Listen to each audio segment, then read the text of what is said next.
আজ আমরা আলোচনা করব অলংকার, পাল্টা এবং সরগম। এই তিনটে কথার মধ্যে কি পার্থক্য? গাইবার ক্ষেত্রে কোনো পার্থক্য হয় কিনা, লেসনের ক্ষেত্রে পার্থক্য হয় কিনা? অবশ্যই পার্থক্য হয়। এবং এই বিষয়টির মধ্যে অনেক কনফ্লিক্ট রয়েছে যারা বিগিনার তাদের, এবং আমি অনেক ভিডিওতে আমি ফেসবুক এবং ইউটিউবে বলতে শুনছি যেখানে কোনো কনসেপ্ট নেই যে কোনটা অলংকার, কোনটা পাল্টা, কোনটা সরগম। তাই আজকে এই বিষয়টা কিন্তু সঠিকভাবে আমরা জানবো এবং চিনবো, এবং অবশ্যই কিভাবে অভ্যেস করতে হয় সেটিও আমরা জানবো। তাহলে চলো দেরি না করে শুরু করি আজকে ক্লাস।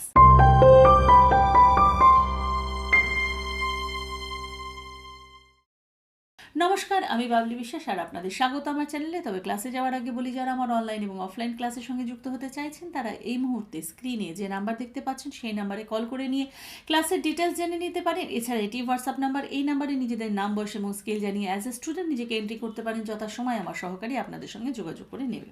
তাহলে প্রথমেই আসি পাল্টায়। পাল্টা মানেই হচ্ছে প্যাটার্ন, এটা সব সময় মনে রাখবেন। অর্থাৎ পাল্টা যেটা সা থেকে শুরু হচ্ছে, সা থেকে গঠিত যে প্যাটার্ন সেটা রে থেকে গঠিত হবে, গা থেকেও গঠিত হবে, মা থেকেও গঠিত হবে। ফর এক্সাম্পল আমি গাইছি, খুব সিম্পল, সা রে গা, তাহলে প্যাটার্ন কি দাঁড়ালো 1 2 3। যখন রে থেকে আসছিস তখনও সেটা 1 2 3, অর্থাৎ রে গা মা, আবার গা মা পা। দেখুন একই রকম ভাবছে, একই রকমভাবে যাচ্ছে। এমন নয় যে সা রে গা পরের লাইনটা রে মা গা রে, হয় না। তো এটা হচ্ছে পাল্টা। পাল্টাতে সব সময়ের জন্যই একটা কোনো না কোনো প্যাটার্ন থাকবে। যেমন সা রে সা গা রে গা সা রে সা, রে গা রে মা গা মা রে গা রে, গা মা গা পা মা পা গা মা গা, মা পা মা ধা পা ধা মা পা মা, পা ধা পা নি ধা নি পা ধা পা, ধা নি ধা সা নি সা ধা নি ধা, নি সা নি রে সা রে নি সা নি, সা রে সা গা রে গা সা রে সা। অর্থাৎ আমরা প্যাটার্ন, তো এটা আমরা বুঝে গেলাম ইন শর্ট যে পাল্টা মানেই কোনো না কোনো প্যাটার্ন হবে। তো পাল্টা বা অলংকার প্র্যাকটিস এটা কখনো হয় না। বহুবার আমি শুনেছি পাল্টা বা অলংকার প্র্যাকটিস করছি, এটা হয় না। অলংকারের মানেটাই সম্পূর্ণ আলাদা, এটা আমি পরবর্তীতে আসছি। তো পাল্টা মানে প্যাটার্ন থাকবে। আর পাল্টায় কী কী থাকতে পারে? পাল্টা কোনো রাগের আশ্রয় হতে পারে। অর্থাৎ আপনি পার্টিকুলার কোনো রাগের স্বরভ্যাস করতে চাইছেন, সেখানে আপনি পাল্টাটাকে সেই হিসাবে করে নিন। আমি রাগ ইয়ামান করতে চাইছি তো সমস্ত স্বর শুদ্ধ দেবো, মা তীব্র দেবো। আমি রাগ কাফি করতে চাইছি তো গানি কোমল দেবো, বাকি সমস্ত শুদ্ধ দেবো। আমি ভৈরবী করতে চাইছি তো রেগাধানি কোমল দেবো, বাকি সমস্ত স্বর শুদ্ধ দেবো।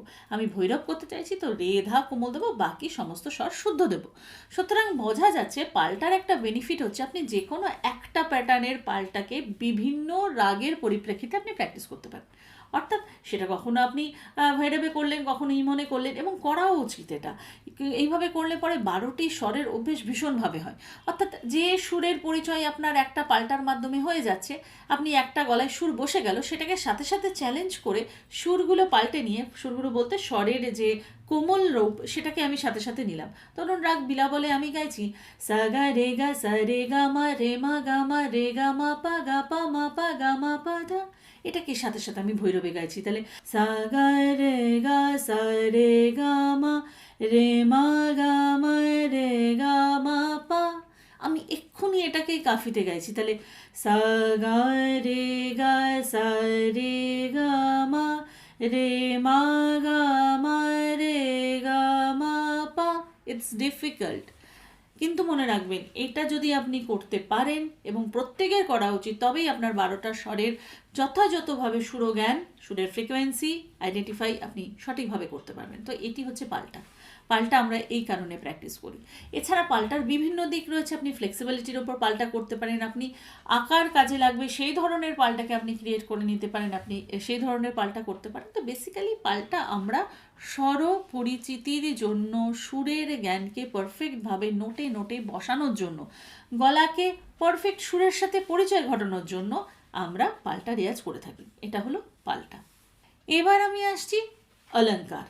অলংকার মিন হচ্ছে যেটা আমরা শুনছি সেটাই। অর্থাৎ আমরা অলংকার বলতে কি বুঝি? অলংকার বাংলায় যেটাকে বলি আমরা অলংকার। তো আমরা কোনো যে বলি না মূর্তির গায়ে অনেক সুন্দর, দেখ অলংকারগুলো কি সুন্দর। অর্থাৎ কি, মূর্তিটা একটি খাঁচা, একটি অবয়ব, একটি ফিগার, সেটাকে সুন্দর করছি আমরা অলংকার দিয়ে। কানে দুল পরাচ্ছি, হার পরাচ্ছি, চুড়ি পরাচ্ছি এবং সেটি আস্তে আস্তে আস্তে আস্তে সেজে উঠছে। হ্যাঁ, এক্স্যাক্টলি সেজে উঠছে। তো আপনার এই স্বরগুলো যখন অলংকার দিয়ে আপনি গান, তখন স্বরগুলো আপনার সেজে ওঠে বিভিন্ন রাগের পরিপ্রেক্ষিতে। যেমন রাগ ভাইরাগ সা রে গা মা, এটা তো সিম্পল স্ট্রেট স্ট্রেট গাইলাম। কিন্তু যদি আমি এটার অলংকার ইউজ করি তাহলে সা রে গা মা। যদি আমি দুর্গা গাই সা রে মা পা দা সা দা পা মা রে সা, তো এটা হলো রাগ দুর্গা অনুযায়ী সেই স্বরগুলোর ওপর অলংকার। তাহলে অলংকারের আমরা প্র্যাকটিস কী করব? তার আগে জানতে হবে অলংকার কি। অলংকার হচ্ছে স্পর্শস্বর, গমক, খটকা, মুড়কি, মিড় এবং অবশ্যই ভয়েস মডুলেশন তার সাথে থাকবে। এই সমস্ত মিলিয়ে কিন্তু গায়কী তৈরি হয়। তো পার্টিকুলার অলংকার আপনার গায়কী ইমপ্রুভ করতে হেল্প করে, শুধু রাগের ক্ষেত্রে নয়। অলংকার আপনার যে কোনো গানকে ইমপ্রুভ করতে শুরু করে। যে কোনো গান আপনি যেটা গাইছেন, ভরিয়া পরাণ শুনিতেছি গান আসিবে আজি বন্ধু মোর, এর মধ্যে বহু অলংকার ছিল।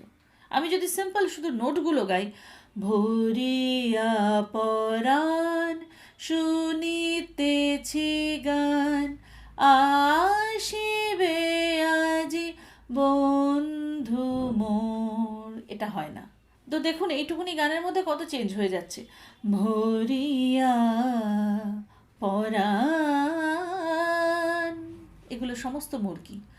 শুনিতেছি গান, শুনিতে শর্ট মির, ছে গান স্পর্শস্বর, আসিবে আজি লং মির বন্ধু মোর, তার সাথে ভয়েস মডুলেশন। তো সব মিলিয়ে একটি গান তার আত্মা ফিরে পায়, তার ফিলিংস ফিরে পায় কিন্তু অলংকারের মাধ্যমে। তো এটা হচ্ছে অলংকার, যেটা পাল্টার সাথে কোনোভাবেই কোনো দিক থেকেই এক নয়। এবার প্রশ্ন আসতে পারে তাহলে আমরা অলংকারের অভ্যেস কীভাবে করব? অলংকারের অভ্যেসও আপনারা করতে পারবেন বিভিন্ন পাল্টার মাধ্যমে, তবে সেই পাল্টাটাকে সেই অলংকার প্রয়োগের জায়গাটা দিতে হবে। এবং সেটা অবশ্যই আপনার গুরুর কাজ, যে অলংকারের ওপর ডিফারেন্ট ডিফারেন্ট পাল্টার মাধ্যমে যাতে অলংকার প্র্যাকটিস করা যায়, সেটা কিন্তু গুরুই আপনাকে দেখাতে পারে। তাহলে এই ছিল অলংকার। এবার এসছি সরগমে। সরগমটা সম্পূর্ণই একটা কি বলবো, অন্য জিনিস বলতে কি, সরগম গীত বলি আমরা, অনেকেই শুনেছি সরগম গীত, স্বরলিপি। তো এই জিনিসগুলো কি? বেসিক্যালি সরগম হচ্ছে একটা সুরের মতন, যার কোনো প্যাটার্ন থাকে না, কিন্তু তার মধ্যে গায়কী থাকতেই পারে, অর্থাৎ তার মধ্যে অলংকার থাকতেই পারে। আপনি অলংকারের মাধ্যমেও গাইতে পারেন, কিন্তু ডিপেন্ড করছেন আপনি কী পারপাসে গাইছেন সেটা। যে কোনো রাগের যখন আমরা ওপরে বন্দিশের ওপর নোটেশনটা দেখি, তখন কিন্তু সেটা অ্যাকচুয়ালি সরগমই। সরগম আমরা গাইছি পরপর, যেমন গা মা পা সা নি ধা পা গা মা গা গা মা পা মা গা সা, এটা একটা রাগের ভিত্তিতে সরগম। তো সরগম সাধারণত আমাদের রচিত হওয়ার উদ্দেশ্য হচ্ছে যে কোনো গানের কথা আমরা তার নিচে বসাবো। যদি মনে করি বসাবো না, তাহলে সেটা সরগম গীত হয়ে গেল। আর যদি মনে করি বসাবো, তাহলে সেটা গান হয়ে গেল। যদি কোনো গান রাগের ভিত্তিতে হয়, তাহলে সেটা বন্দিশ হয়ে গেল। তো এটা হচ্ছে সরগম। কিন্তু সরগমের মধ্যে কিন্তু অবশ্যই অলংকার থাকে। তো ডিপেন্ড হচ্ছে সরগম কীভাবে প্র্যাকটিস করছেন, কি পারপাসে প্র্যাকটিস করছেন, এবং সেখানে কতটা পরিমাণে কোন অলংকার যাবে, সেটাও একমাত্র গুরুর কাজ, যে আপনাকে সেটা বুঝিয়ে দেওয়া এবং তার গাইডেন্সেই আপনাকে সেইভাবে অভ্যেস করতে হবে। সরগম গীত আমরা সাধারণত কেন গাই? সরগম গীত এই কথাটা আমরা সাধারণত দেখতে পাই যে পরীক্ষায় থাকে, সিলেবাসে থাকে, যে নানা রাগের ওপর পার্টিকুলার এই রাগের ওপর সরগম গীত গাইতে হবে। তো সরগম গীত গাইতে আমাদের হেল্প করে সেই রাগের পরিচিতিটা মাথায় ঢোকানোর জন্য, যে স্বরের পরিচিতিটা আমাদের মাথায় কিন্তু সহজে ঢুকে যায় সরগম গীত যদি আমরা গাই সেটার ওপর। তো এটাই ছিল ডিফারেন্স পাল্টা, অলংকার এবং সরগম। তো এবার থেকে গুলিয়ে ফেলবেন না, পাল্টাকে অলংকার বা অলংকারকে পাল্টা, এটা যেটা কমন মিস্টেক, এটা তো অবশ্যই করবেন না। আর সরগম গীত কেন আমরা গাই, তার পারপাস কী, এটাও আপনারা বুঝে গেলেন। তাহলে এই ভিডিওটা আপনাদের কেমন লাগলো অবশ্যই কিন্তু কমেন্ট করে জানাবেন। যদি ভালো লাগে তাহলে অবশ্যই কিন্তু করবেন লাইক এবং শেয়ার, এবং আমাকে আমার চ্যানেল সাবস্ক্রাইব করতে গেলে নিচে যে সাবস্ক্রাইব বাটনটি রয়েছে সেটাকে প্রেস করে অল সিলেক্ট করে নিলে কিন্তু যখনই আমি এই ধরনের ভিডিও দেবো আপনাদের কাছে নোটিফিকেশন পৌঁছবে সবার আগে। এবং আমাকে আমার সোশ্যাল মিডিয়ায় যদি ফলো করতে চান তাহলে তার লিঙ্ক রয়েছে ডেসক্রিপশনে। এবং ভিডিওটি যদি আপনারা ফেসবুক থেকে দেখে থাকেন তাহলে অবশ্যই আমার পেজটিকে ফলো করতে ভুলবেন না। তাহলে এই ছিল আজকের ভিডিও। সবাই ভালো থাকুন, সুস্থ থাকুন এবং সঙ্গীতময় থাকুন। নমস্কার।